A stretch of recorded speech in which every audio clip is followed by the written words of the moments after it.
amazed you can still be bothered listening to people prattling on after a whole day we've been doing that.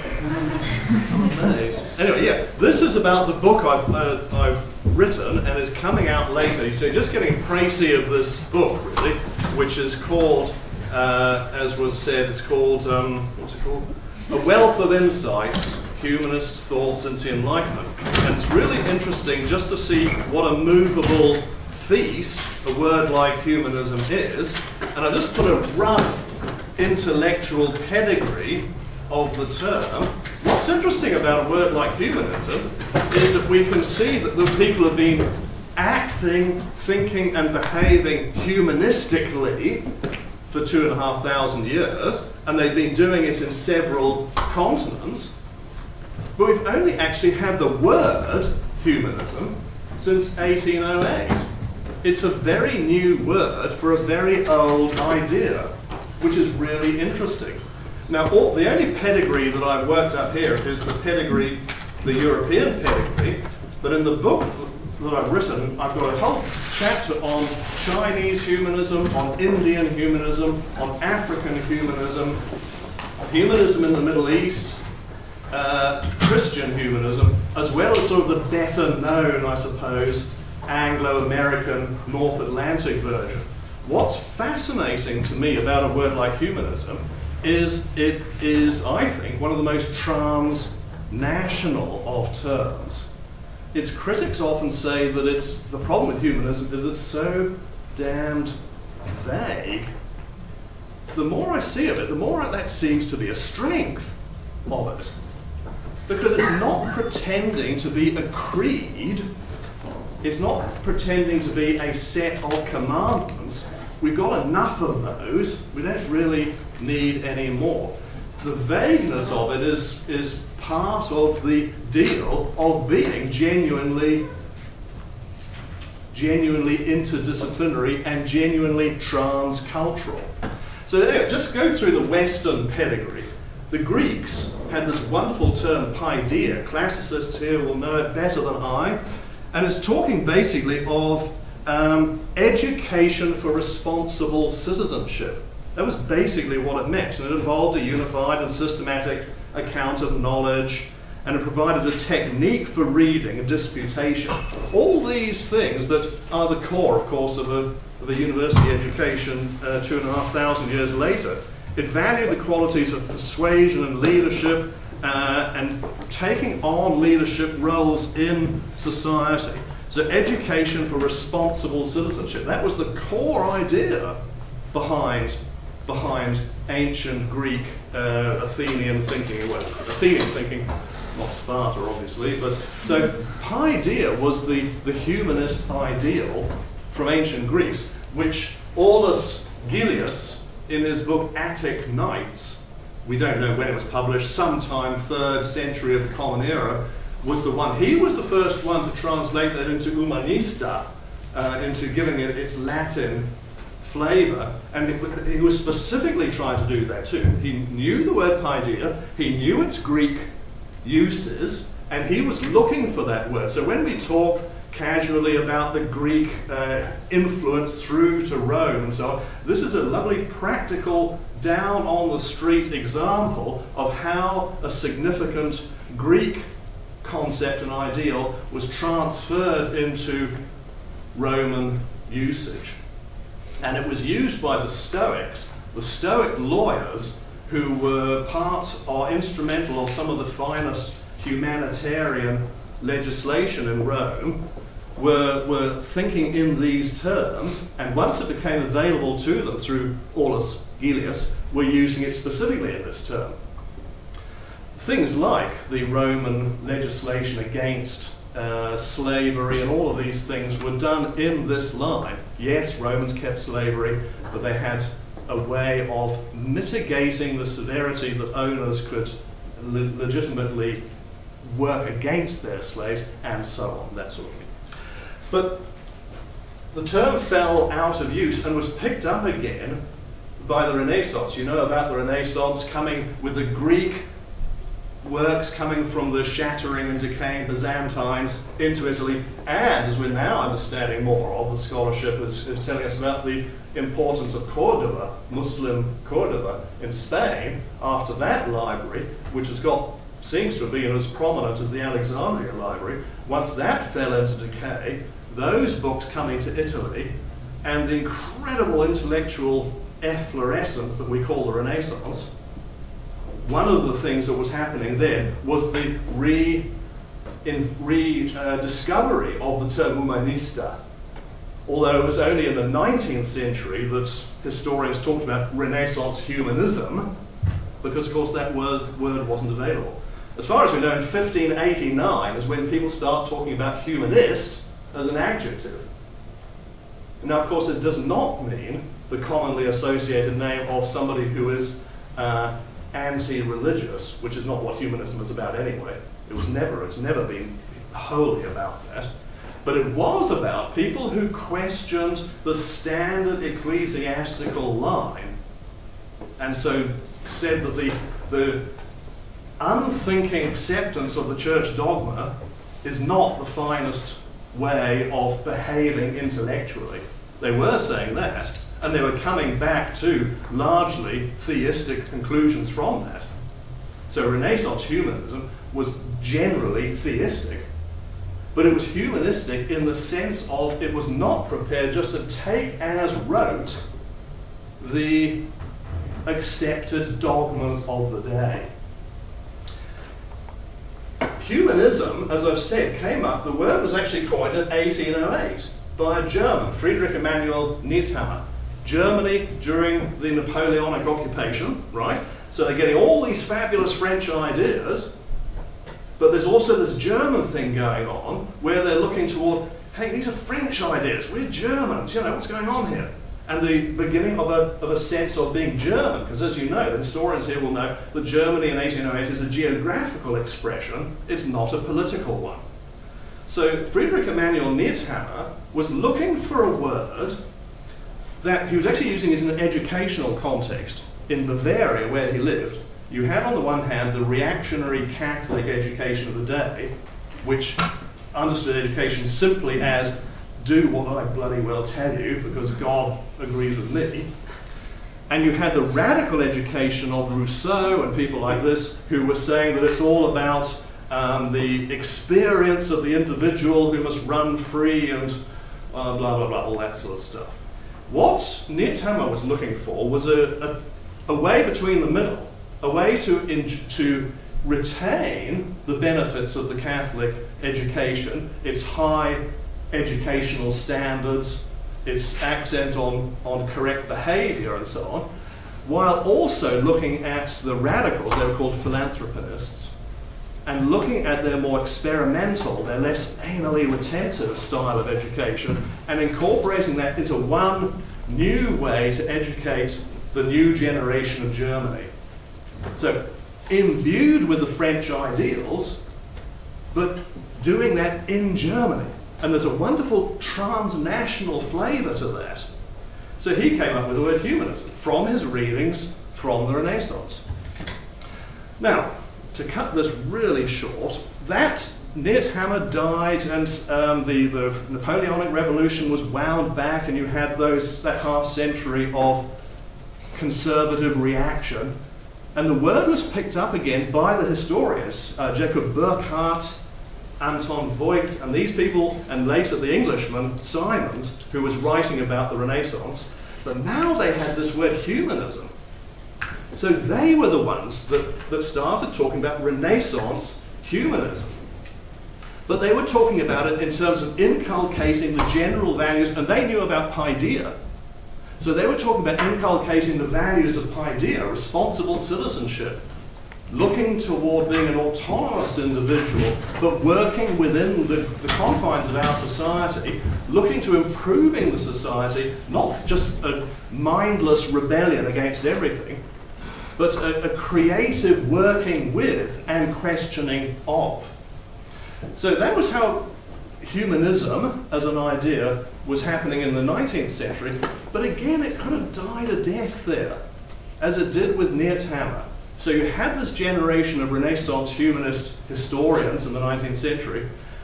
The way it got picked up and thrown into the 20th century, this is where it is picked up first by a philosopher, and this was Ferdinand Canning Scott Schiller, who was one of the earliest of the pragmatists. So philosophers among you, you know about the pragmatists, and when we hear about the pragmatists, we're usually hearing about Peirce, Dewey, William James, and so on. But if we were having this conversation a century ago, the person you would have mentioned would be Schiller. What Schiller wanted to do was to talk about pragmatism, but he decided to rename pragmatism. And he renamed it humanism. And he wrote 3 big books, 2 of them with humanism in the title, and was very influential. Dewey and James reacted to him. Schiller's forgotten now, but he had a very important pivotal role, and it was the American religious liberals, the Unitarians, who were reading Schiller. And it was they who picked up humanism. And then in 1933, you might know the Humanist Manifesto. The first one was written by Unitarian, Christian, progressives, and liberals. And so they were looking for a generally socialist critique of Depression America.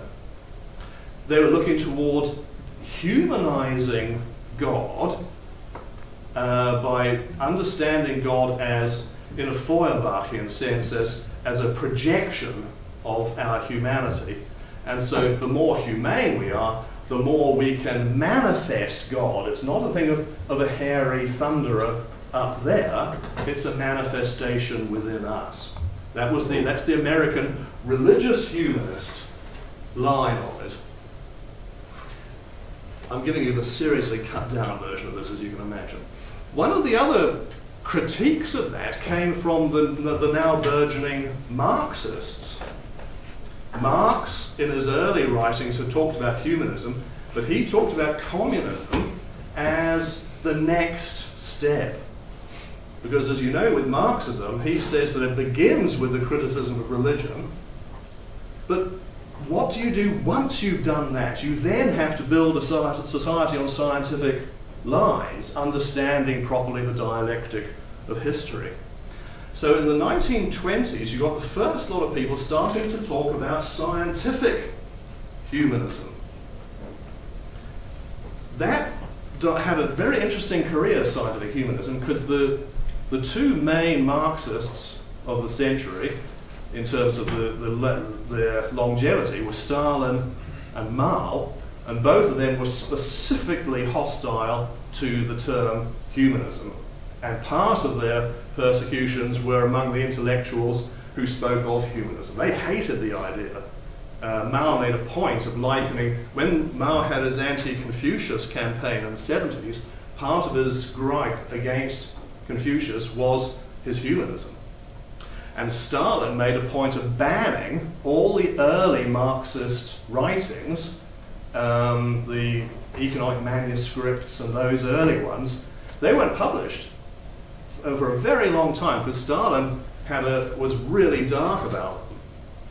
So the idea of Marxist humanism didn't really come into Western Europe until the 60s, when it was fashionable with Erich Fromm and these sorts of people. But by that time, Marxism, after the Hungarian Revolution and then Czechoslovakia in '68, was looking a pretty unattractive option anyway. So scientific humanism in the West sort of faltered as it was perceived to be too closely tied up with Marxism and a rather unattractive state Marxist authoritarianism. So evolutionary humanism is another one that developed. That was Julian Huxley, mainly, who advanced this, coming from people like Herbert Spencer in the 19th century, talking about humanism. And again, it had that religious humanist flavor of the developing human personality. We develop evolutionarily, and we develop our thoughts. We're a product of evolution. Our thoughts need to work on an evolutionary scale as well. The thing that really excited me most doing this book was the way that humanist ideas happen outside of the Anglo-European world, the European world, North America. The word Ubuntu, I don't know who's familiar with this in Africa, it's a Zulu word. And it's really hard to translate, but it really means, I wish I'd printed out the relevant page. It really means working with your family as part of, it's almost like a paideia idea, but instead of education for responsible citizenship, it's more working with your own family as the manifestation of your responsible citizenship. It's got that sort of idea with it. Now, Christian scholars are running with Ubuntu and seeing it as an essentially religious idea, but I also think that it's got a very strong humanist flavor to it. There is nothing specifically religious about it. Of course, this then becomes a question of how you define religion and all of that sort of thing. But it has got a humanistic flavor to it. There's a South African scholar, Mgobi Ramose, who's written a very good book on this, placing Ubuntu within an African philosophical context. Very interesting indeed. So there's a lot happening in African philosophical circles, and one African scholar, I was at the World's Congress of Philosophy a couple of years ago, and he said that Ubuntu is Africa's philosophical gift to the world. Right? Mark that word, because that's a really exciting idea. I wouldn't be surprised. We need more work on Ubuntu. Among the Muslims, there's this phrase, the ijtihad. Now, I'm not saying this is necessarily a humanist idea, but you have in Islam, I'm already breaking my promise not to speak too long. I'll shut up in a minute. You have this dualism in Islam between the taqlid and the ijtihad. The taqlid is formal acceptance of what you're told of outside authority, as opposed to the ijtihad, which is the questioning of authority and looking for yourself, finding out, making your own discoveries. Now, within the Muslim context, this does not allow for an answer, finding an answer that would reject Allah. It does not allow that. So Muslim humanism remains a lot more clearly theistic than in other areas. But I think it would be wrong to say that this is not a humanism. A lot of Muslim scholars who are working with ijtihad as an idea are happy to make this claim. There's a scholar, Mohammed Arkoun, based in France. He's talking about the unthought in Muslim thought. And there are things not being thought because people are scared, basically, that they're going to be persecuted. As we're seeing in the Muslim world now, it's not the strong point of democracy in the world. All right? So making radical claims, thinking outside the square in many Muslim societies is something you do at your peril. And there's this blockage, this sort of intellectual constipation of the unthought in the Muslim world. And what a lot of the Muslim scholars are doing is pushing this notion, this Muslim notion of the ijtihad, as a way to unblock the pipes of Muslim thought toward a more free and intellectual and rational expression of Islam. Very exciting idea. In India, you have the distinction between the orthodox and the unorthodox variant of Hinduism. For religion scholars here, you know this. Hinduism, it's difficult to see Hinduism as a religion. It's a way of life. If a Martian came down to New Zealand and looked at absolutely everything in New Zealand, barbecues, jandals, buzzy bees, earthquakes, the Southern Alps, the lot, and they came up with the word Kiwiism, to explain what they've seen. That's what Hinduism is. It's not a word that suggests a discrete body of belief. The word came up in the 18th century from the English, who went to it and thought, what the bloody hell's going on there? How do I explain this? They came up with the word Hinduism to explain what they couldn't understand. All right? It's not a religion in the sense of having a priesthood and a coherent notion of ideas. There's the old Hindu saying, there is one God, and there are 330 million gods, which is the official number of gods Hinduism acknowledges, and there is no God. Not or, but and. What's important, they say, is the way. In other words, they don't really care how many gods you believe in. What they're interested in is how you behave and how you think. If you need one God to behave correctly in a way of paideia, to use a Greek phrase, then believe one God. I don't care. If you need any variation of the 330 million gods on offer, or no God, I really don't care. Just do it. Right? That's Hinduism. And the Nastika idea, the unorthodox variation of humanism, is distinctly and explicitly humanistic. So what's interesting now, and we've got another idea coming up of planetary humanism. It's really exciting. What's happening right now with the no-fly zone over Libya, sanctioned by the United Nations. Do you notice that Russia and China didn't veto that? All right?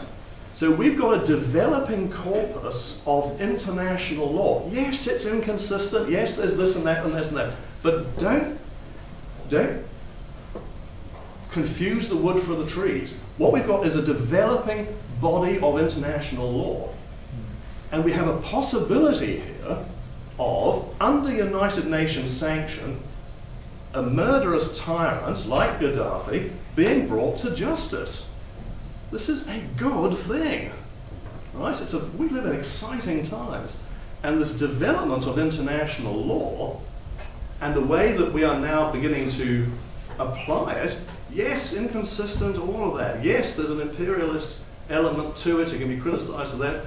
Gaddafi is calling the intervening forces crusaders. Yes, yes, yes. But I still think that we need to be positive about this thing about international law that's happening. And planetary humanism is one way that this can be articulated. And there's some very exciting people working in this area at the moment. The Millennium Development Goals of the United Nations is a brilliant example of planetary humanism in action. All right? We're not doing very successfully to it. We may fail to reach those Millennium Development Goals by 2015. We've only got 4 years left. But that, in a way, is not the point either. The fact that they're there, the fact that a priority is being made, nation states around the world are submitting elements of their sovereignty to international bodies with respect to climate change legislation. We've successfully dealt with a lot of the carbon, the CFCs from the Montreal Protocols. So these things are a manifestation of what's going to happen in the 21st century, if we're lucky, of planetary humanism. Thinking not, the philosopher here is Kwame Anthony Appiah, who's spoken about grounded cosmopolitanism. So the idea of us being grounded in our cultural roots, the culture that brought us and made us who we are, yes, we need to keep that and hang on to it. But that doesn't mean that we shut ourselves off from the world. So there's the groundedness of knowing your roots, of cherishing them, of loving what it is about who you are and the culture you were brought up in. But then having a confidence to have a cosmopolitan attitude and looking to the world and learning from the other people who are equally happy and secure in their own cultural background. I mean, how brilliant and beautiful is that sort of learning, right? And that's one of the many of these exciting ideas that philosophers are working on with respect to planetary humanism now. Okay, that's humanism in half an hour. Any questions?